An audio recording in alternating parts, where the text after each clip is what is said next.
lot of the folks who go through our program, they're trying to be the expert in their business, a celebrity expert. And what I tell them when it comes down to marketing is you're in the content business now, Absolutely. aren't you? So talk about, and it's not just, I just wrote one book and you're done, right? You got to continue to write articles and press releases and blog posts and do videos. And so talk about, kind of a content plan. I know that's a blanket statement and everyone's going to be a little different, but what should we be maybe trying to set up from a content perspective?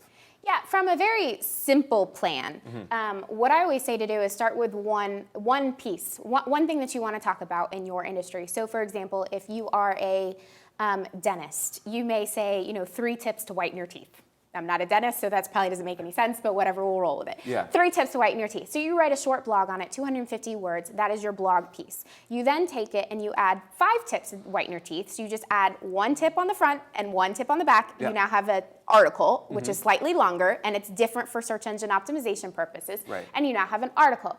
We then take press releases and do press releases very differently. Online, press releases will be picked up as long as they are seeded with your keywords. Offline, you kind of have to have something earth-shattering that's newsworthy, really going to move somebody. Yeah. But online, as long as you include it with your keywords, it'll get picked up. So we then take press releases and write, social media expert Lindsay Dix publishes new blog, 3 tips to whiten your teeth. Social media expert Lindsay Dix publishes new article, 5 tips to whiten your teeth. So we now have 2 press releases. You can then take that article that you wrote, that 5 tips to whiten your teeth, and you can put some slides to it and you can create a video. Yep. You can then strip the audio from that video and create a podcast. So you now have a blog to post on your website. Right. You also then push it out through social bookmarking services, and then obviously push it out through your social media accounts. You have an article that you can post on the article syndication sites or on sites like Tumblr.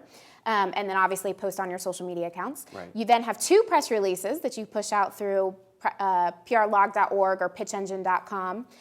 You then have a video that you can push out through the video syndication sites, which are much larger than just YouTube. But YouTube's a great start. YouTube is a great start, but there's a lot more than that. Right. But certainly push that out. And then you have a podcast that you can push out on iTunes and some of the other podcast channels. Yeah. So from just one piece of advice, you now have, 6 different pieces of content that you use? Right. So if you think about that and get somebody just to come up with two things that you want to write about, you now have 12 pieces of content. Right. And so pretty quickly, you're not reinventing the wheel every time you do a piece of content. It's, what can I take and then redistribute in as many formats as possible. You can even take it one step further and take that video and have it transcribed, and now you have a special report. Right. So there's lots of things that you can do with just one piece of advice. And so we use that not only in our own business, but then for our clients as well, kind of coming up with that systematic plan on how to reuse that content. We also repurpose that content in e-zines and autoresponders and all of that.